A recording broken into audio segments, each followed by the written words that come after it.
On retrouve ces rivières, toute cette eau très présente tout au long de l'histoire de la ville. Il y a 3 rivières à Quimper. D'ailleurs, le nom même de Quimper vient des rivières, puisque Quimper en langue bretonne veut dire confluent. Et la rivière près de laquelle nous nous trouvons là s'appelle le Ster.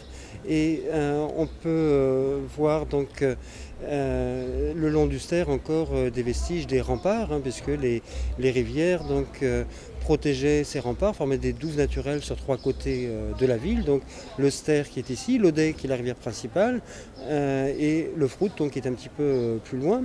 Et l'eau du Ster, alors elle est salée ou elle est douce? Alors elle est douce à marée basse et elle est salée à marée haute. C'est-à-dire que l'eau de mer donc, va remonter aussi à marée haute dans le Ster sur 300 ou 400 mètres jusqu'à l'ancien moulin des Ducs de Bretagne. Ces rivières sont des traits d'union économiques dans la mesure où Quimper donc, est une ville de marché. Ce sont les vallées qui vont drainer donc, des paysans du Porzay, des Montagnes Noires, du pays Bigoudin ou du pays Fouenantais, donc ils vont se retrouver à Quimper aussi pour les marchés. Mais au Moyen-Âge, il y a un seul pont sur le Ster. Ce n'est qu'au XIXe siècle que l'on va construire un second puis un troisième pont donc, sur le Ster.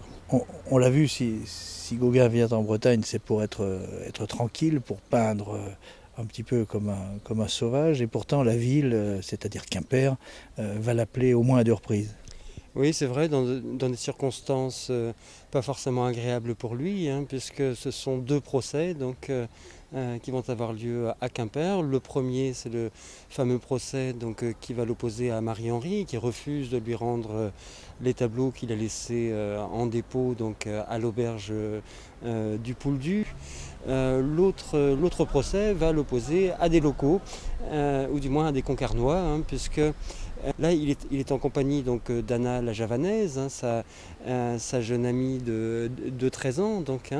Anna la Javanaise a un petit singe sur l'épaule et les moqueries fusent de la part de gamins de Concarneau. Gauguin distribue une taloche ou deux et les gamins vont chercher tout simplement du renfort. Et là, ce sont les parents qui arrivent, les marins. Gauguin sait se battre bien sûr. Gauguin se défend, résiste, mais Gauguin se prend les pieds dans un trou dans le sol et puis tout le monde lui tombe dessus. Et donc il va se retrouver avec une cheville cassée qui va d'ailleurs le faire souffrir jusqu'à la fin de sa vie, même à Tahiti. Et il porte plainte bien sûr et le procès a lieu à Quimper. Et Gauguin a le temps d'apprécier Quimper où il s'y sent totalement étranger. Non, Gauguin ne parle pas beaucoup en fait de Quimper. Ce qui le préoccupe, ce sont ses procès en fait. Et Gauguin ne s'est pas intéressé à Quimper.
Gauguin rayonne autour de Pont-Aven, il se promène aux alentours. Ici nous sommes à 15 minutes à pied du centre-ville, donc c'est au cours d'une de ces promenades que Gauguin va découvrir la chapelle de Trémalot et être frappé donc, par le Christ jaune lui-même, mais aussi par tout le décor des sablières, par l'atmosphère également donc, qui règne dans cette chapelle.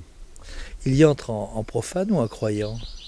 Ah, grande question. En fait, Gauguin est en pleine quête spirituelle, en pleine... c'est toute l'époque du symbolisme aussi, mais le Gauguin va se définir en fait lui-même finalement comme ou définir l'artiste comme un rédempteur. C'est-à-dire qu'il donne complètement de sa personne à l'art, ce qui permet de l'identifier finalement donc, au crucifié. Aujourd'hui, dans la chapelle de Trémalot, le Christ est effectivement jaune. Il l'était à l'époque de Gauguin ou c'est une invention? Ouais, alors le Christ en question, donc c'est un crucifix du XVIIe siècle qui avait déjà une teinte jaune. Il a été restauré donc, assez récemment, donc le pigment a repris un petit peu d'intensité, mais il avait effectivement une coloration jaune.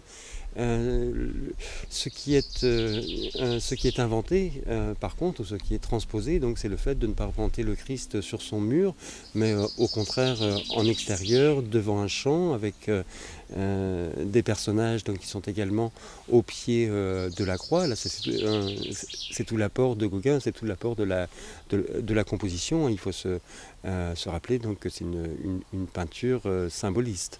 À propos de couleurs justement, hein, donc on a ce jaune et l'autre œuvre très connue donc avec un Christ, c'est le Christ vert donc, qui représente la déploration donc, qui est au pied du calvaire de Nizon. Alors on peut se demander bien sûr pourquoi vert, hein, donc est-ce qu'il y a déjà donc, une notion de puissance intrinsèque des couleurs, ou bien est-ce que tout cela part peut-être d'un petit peu de mousse hein, que le présente sur le calvaire. À Pont-Aven, Gauguin est avec tous ses amis, avec tous les peintres. Ici, il vient seul. On peut le penser dans la mesure où un des thèmes qu'il aborde, donc, c'est celui de la solitude aussi, de la solitude de l'artiste épié d'ailleurs quelquefois. Il y a un autre tableau qui est un petit peu moins connu, qui montre le Christ au jardin des Oliviers, où on voit deux silhouettes à l'arrière-plan qui semblent se cacher, peut-être les pieds aussi, donc la nouveauté de ces idées.